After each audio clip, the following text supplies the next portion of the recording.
of a sudden, the peace that passes all understanding about my own mortality was there. And it's there to this day. I have no worries. And of course, the only entity that can assure you and give you that peace is Jesus. But that was okay, I guess he's real, because nobody could give that to you. This is Touched by Heaven, everyday encounters with God. Those moments when heaven and earth collide. We see God, we see him in these encounters with angels, divine intervention, prophetic dreams, visions, near-death experiences. I'm your host, Trapper Jack. Welcome. I feel like I've been wrestling. Been having a wrestling match today. You know, one of the stories in the Old Testament that doesn't get a whole lot of attention is when Jacob, who later is renamed Israel, anyway, he spends all night wrestling with God or an angel or something. He has an encounter with God, bottom line, and it says he walks away with a limp. Walks away with a limp. It wasn't a curse. It was like a holy souvenir. From then on, anytime he was walking around limping, he always would remember where that came from that encounter moment. It's a good limp. And we've got a limp in this episode. I'm talking to Penny. She's a nurse, and she has a huge loss. She loses her daughter, Lacey, too soon, right? She's a longtime listener since we began Touched by Heaven. She's been a great supporter of us through Patreon, and she's been thinking about telling her stories. And one of them might have you walking away with a limp, because everyone around this story, as it happens, walks away with a limp. In fact, everyone kind of has this wow moment. And out here in the beer garden part is like, there's probably 10 or 15 guys. And we're talking, they look like bikers. They got the leather on, they got the chains. And it's wrapped around a particular song.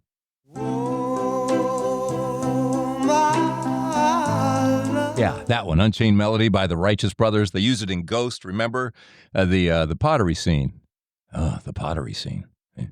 Anyway, but ultimately in the movie, it talks about how even after death, there is still that love that is present. But the crazy part for me was that the previous day, it was playing in my head, bubbling up seemingly out of nowhere, didn't know why. And so when Penny brings it up, here comes that wow moment, as Penny has been contemplating for a long time, telling us her story.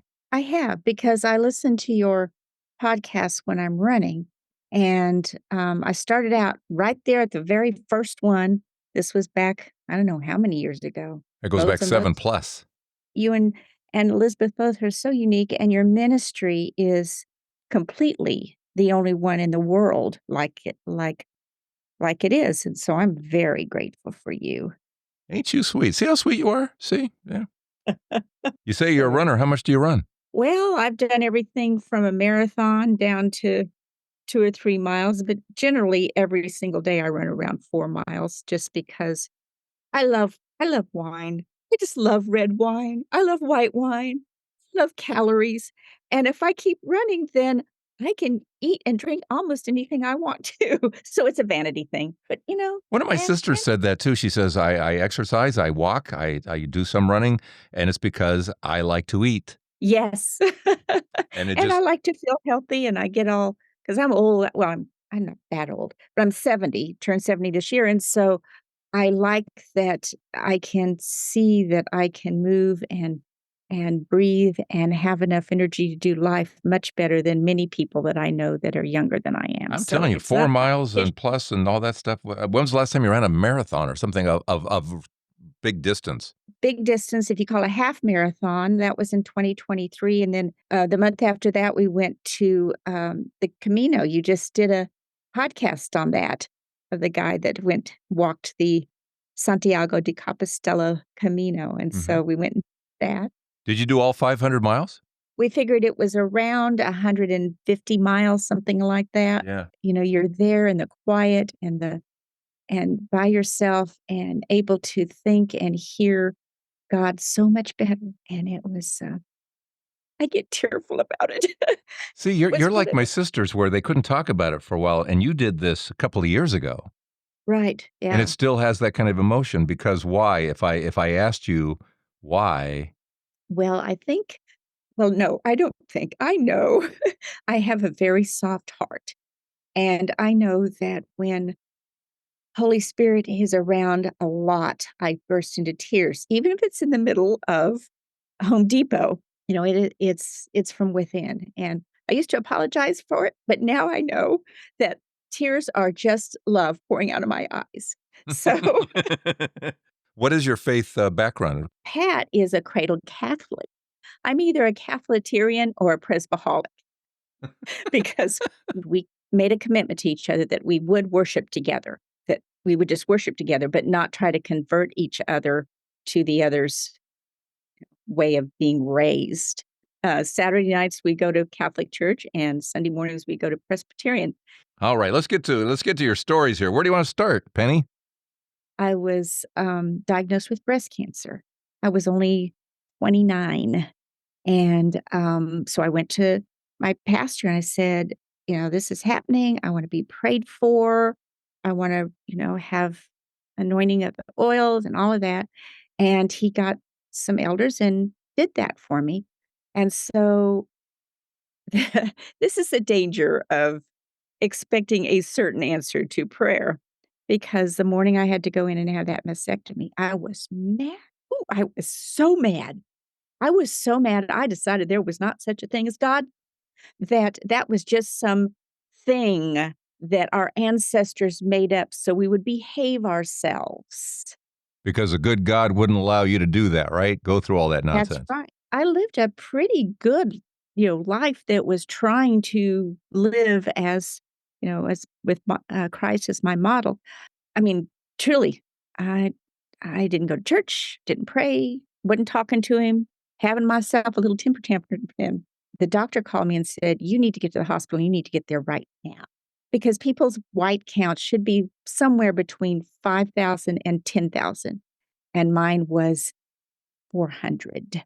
There was a zero missing after my white count. So I your still immune system was not there? It was not there. Not a good situation. I had 2 little girls at the time.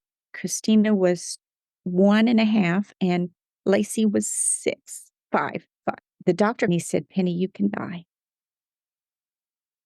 And you could die in a few hours, and I won't be able to stop it. No one will be able to stop it if that's what's gonna happen." And all of a sudden, the peace that passes all understanding about my own mortality was there. And it's there to this day. I have no worries about that. And of course, the only entity that can assure you and give you that peace is Jesus. But that was oh, I guess God really is real. I guess okay, I guess he's real, because nobody could give that to me. So you went from anger to there's only one way that I'm experiencing the peace I am right now. Right. There wasn't any in between to this day. And that has been 40 years. I have no fear of my own mortality. I really don't have much fear about anything. Did it all change in that moment? Yeah, in that moment, at that very moment. And you haven't lost it? No, Wow. never, never. I know it's okay. And so in that time, I went to sleep and I had a wonderful, I call it a vision, because to this moment, I can still feel it. I can still see it.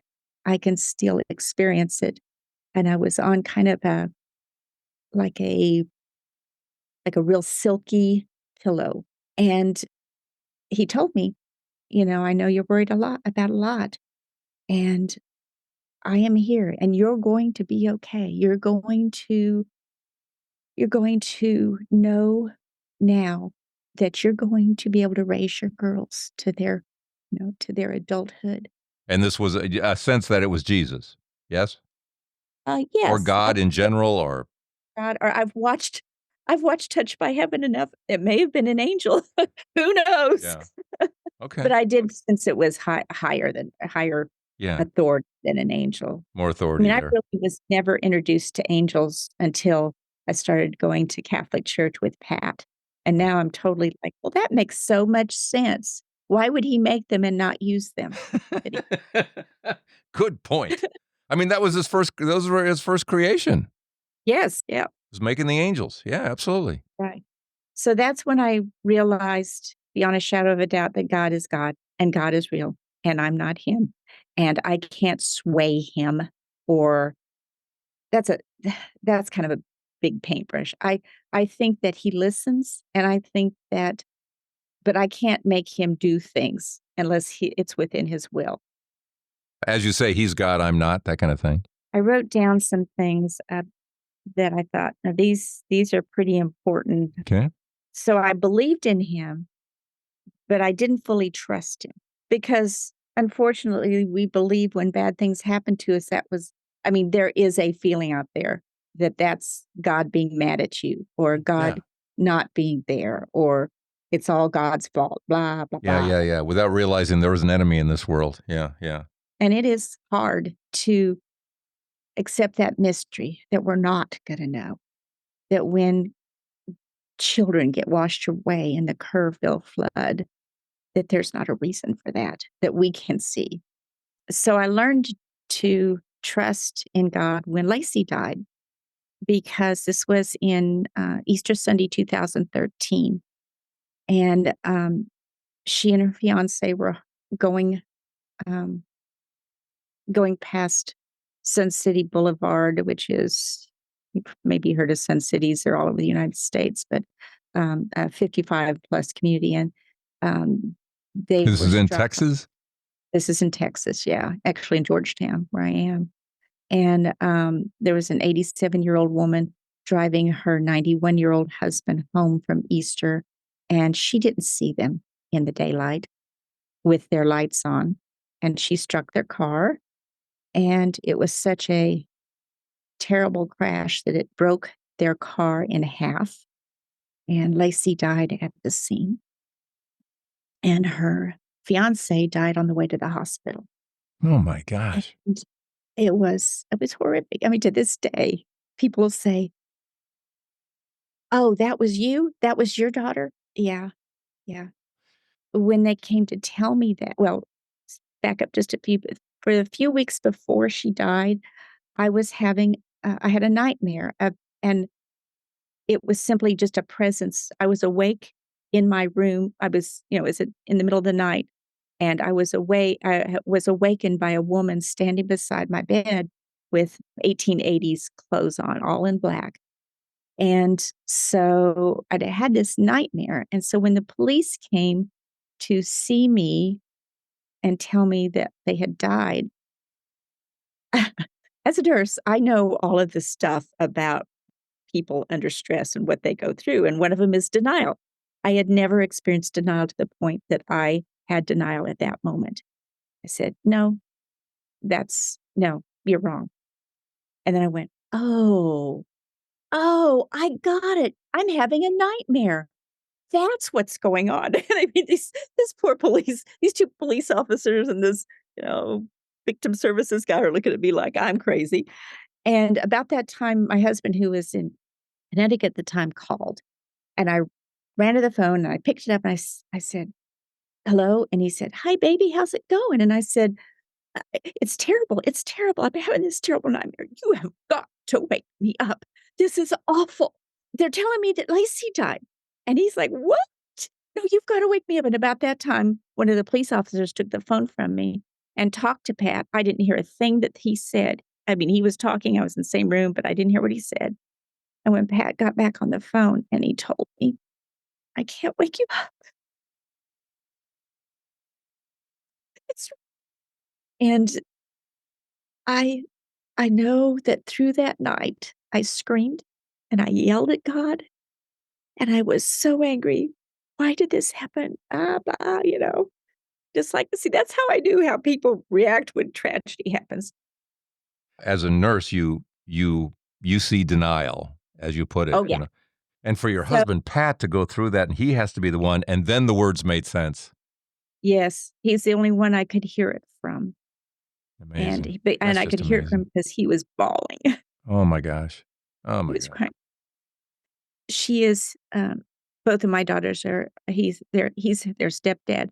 But Lacey and he had such a connection because was seriously into history. And that's one of his things he likes to do. So they would sit and tell stories from United States or whatever. And it was so fascinating. And he was really enjoying that because you can imagine that anytime you bring a family together into a blended family, there are some tough Sure. times. Well, to have that in common, you just pray that there's one thing you can latch onto, whatever that is, right?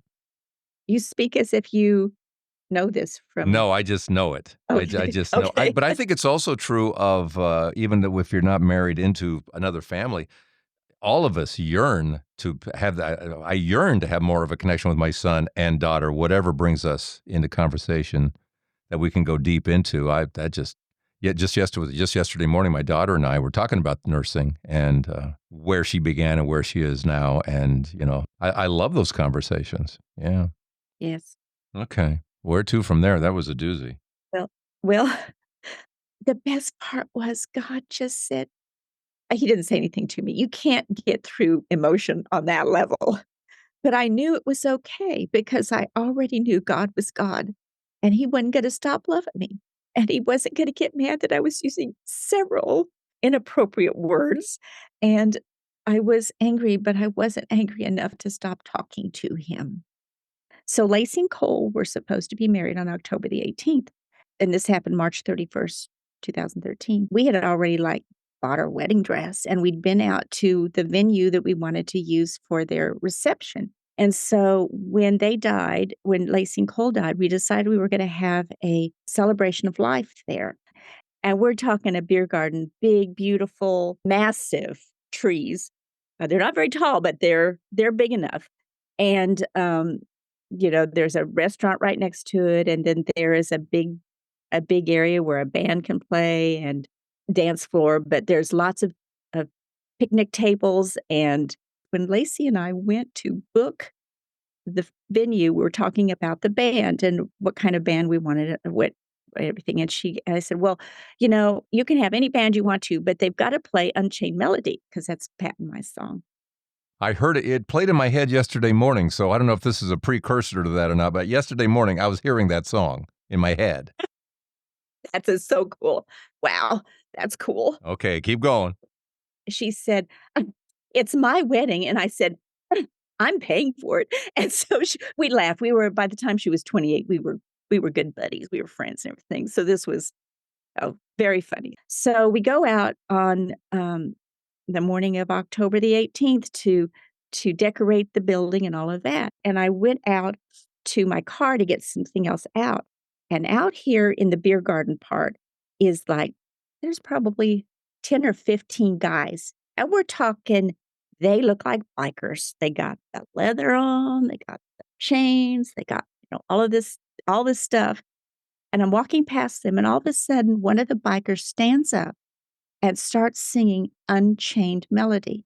Oh, my love. 10 o'clock in the morning, no music playing. When this guy stands up and he starts singing a cappella, Unchained Melody, I just burst into tears. I'm like, oh, thank you, thank you, thank you, thank you. And so when I got myself back together, I went over to this guy and I said, hey, I just wanted to ask you, I wanted to tell you that I really liked, that you stood up and sang Unchained Melody. And I was just wondering what moved you to do that. And he goes, well, I don't know. It just came over me and I just stood up and started singing. And so then I told him the story about this. I mean, his eyes were as big around as platters. He's going, oh, oh, thanks. Thanks for telling me. Oh, and it was so he didn't know either. That was really a God moment. And will always be with me through eternity because it was such a cool thing to happen and such a great way that God, continued to do things like that. And that list of things that happened, you know, especially initially, the first year to 3 years, there were a lot of things that happened that brought me along the experience of being a mother of a person in heaven. Isn't that beautiful? It was I mean, absolutely beautiful. it's just the beauty of God, just God being God. That's right. And he does have a great sense of humor. He does. He does. Things like we have a big, gigantic cactus on our property there in Georgetown. And we were out working about a week, maybe 2 weeks after they died. And Pat comes running to me. He goes, "Come here, you got to see this." And I'm going, "What?" And so he takes me over to this cactus. And on one of the paddles, there was the word mom with a cross. You got a mom and a cross. Yeah, this MOM and a cross next to it. And Out of what? yeah, What, like, was well, just darker or what? I have a picture of it. I know that you won't Yeah. you won't get a You can from a you can picture. send it to me if you want to, but yeah, my wife will explain. It was darker, and, he took another paddle and was trying to, like, replicate it. You couldn't replicate it. It was Wow. something that happened to that paddle that is unexplainable, and so that was one of the first things that happened. Wow. Let's pause right about here, then more with Penny here on Touched by Heaven. Hey, thanks, Steve. Steve LeBrun, or is it LeBrun? It's not LeBron. Thanks, Steve, for joining the Patreon family and making this all go week to week. Steve was the one who told us about the Do Good restaurant. Thank you, Steve. Appreciate that. I've gotten so much feedback on that episode. Talk about a walk away with a limp episode. Amazing. So thanks, Steve, again for tipping us off on that great Touched by Heaven story. And Steve's now with the Patreon family, and thank you for participating fully, If you would like to help us out too, just go to touchedbyheaven.net here at this episode and click your way through to Patreon, or go to patreon.com and search for Trapper Jack. And thank you, Penny. Appreciate it. You too you've been listening since the beginning and supporting us. And Well, as I said when we first started talking, the reason I do that, and every once in a while I readjust and add a little bit more each month, because truly, you and Elizabeth and this podcast are incredibly unique. I do not believe that there's any place else where you can get touched by heaven that is so well done. When I tell people about Touched by Heaven, I always say, he doesn't just let somebody call in and just say whatever they're going to say, without vetting them, and he vets them. And I've loved the times that I'm thinking, where is this going? And then I can just trust that you know where this is going, and God knows where this is going, and it's going to be good stuff. The time that you had, this has been a long time ago. We're talking maybe in the early, maybe only the double digits of numbers of podcasts you've done. There was a lady that came on. I can't even remember what she said, but you so lovingly called her out. Said, "This is not Christian. This is not of God. This is something else, and you need to, you know, rethink this." And I thought it was so cool that you had her on, and yet from me listening to it, I'm thinking, what a kind and wonderful way to say, "You're all wet, lady. This is crazy." I Do you think remember that one? it was early on. I think I called it the other voice, and she was hearing a voice. The voice said, as I remember it, that this was an angel, and it just had so much bad information, and was adding chaos to her life. And all of a sudden, she was moving from Ohio to Florida because the angel said to. And I said, "Are you praying your rosary like you used to?" "No." "Are you going to mass like you used to?" "No." And I said, "If you pray a rosary and pray," I'm trying to remember how I phrased it, but I just said, "If you start going back to the rosary," I said, "watch it go away." And I contacted her months later and just said, "How are things?" And she said the voice went away, and her life had just been kind of turned around again. Yeah. I only knew what she was going through because not too long before that, I had my own episode of it. And I've never really fully spoken about it, and I probably won't fully speak about it now. God allowed me to experience what she was experiencing, of hearing the garbage from the other side, and I thought it was the good guys. Yeah. He allowed me to go through that so that I was then, not too long after that, I mean within a week or two, here she comes with a similar experience, only she had followed it, whereas it was kind of thankfully short-lived for me. So it gave me a certain perspective, and he allowed that to happen. God allowed that to happen for me to go through this. What the heck is this? And then, but the other part of that episode was there was another guy, but he had been hearing that other side for like 18 years of chaos and nonsense, and he was buying all of it. And that was, that was a guy I couldn't turn around. I couldn't turn him around. Didn't matter what I said to him. So you got both sides of that. You got both Yes. sides of that. Of sometimes they can hear you, sometimes they're so embedded in it they can't. But I appreciate the remembrance of that early episode. Getting back to where we are in this episode. We went to Stockbridge, Massachusetts. Do you Oh, know? Divine Mercy Shrine, yeah. Yes, exactly. And have you been there? They have full, I would say they're actually bigger than life, bronze Stations of the Cross. Mm-hmm. And there's one there where Mary is there. And I climbed up into the scene and asked her to give me a hug. They must be rather large. They are. Yeah, I mean, she was bigger than life size, but not so large that, that I felt intimidated or like I don't know. I just felt like that Are was they a outside big on the deal. grounds? Is that where they are? Yes. Oh, neat. Yes. Yeah. It's beautiful grounds. Beautiful. Beautiful grounds and powerful, very powerful. But that's just it, that's when my heart for Mary began to be significant. Because, as a Protestant, we hear about Mary one time a year during Advent when the angel comes and visits her and tells her that she has a choice here. Do you want to be pregnant by the Holy Spirit or not? And the rest of the time, she's not spoken about. I mean, maybe at the foot of the cross when Jesus gives John, responsibility for his mother, for Jesus' mother. But we just don't hear about Mary very often, whereas in the Catholic Church, it's everywhere. You And- begin in Genesis 3:15. She's there because it talks about the woman, and from the seed, and from that woman comes the seed that will crush Satan's head. Well, that's Mary. That's the first reference to Mary right there. That's the woman that we're talking about. I didn't know that. There you go. I never thought about her being the Ark of the Covenant till you spoke about that. And Yep. Isn't that several- cool? I mean, you could almost see Luke looking at how the Ark of the Covenant is described when David talks about leaping and the dancing and who am I that the Lord should come to me and everything. And then he looks at that and then writes the very same words as Mary enters the house of Elizabeth. You can look at, it's the same wording. I mean, you can see how Luke is saying she's the Ark of the New Covenant. You can see it. Yes. It's written the exact same way. But that's cool. That's cool that she kind of came into connection with Mary. So she continues to be someone that I know is listening there. Very nice. Well, this has been delightful, Penny. I always ask for the takeaway. So what's your takeaway? Be transparent with God. Let him know what you're thinking and how you're feeling. And he wants that. He wants to have a real relationship. And you've wrung him out, and he's just fine.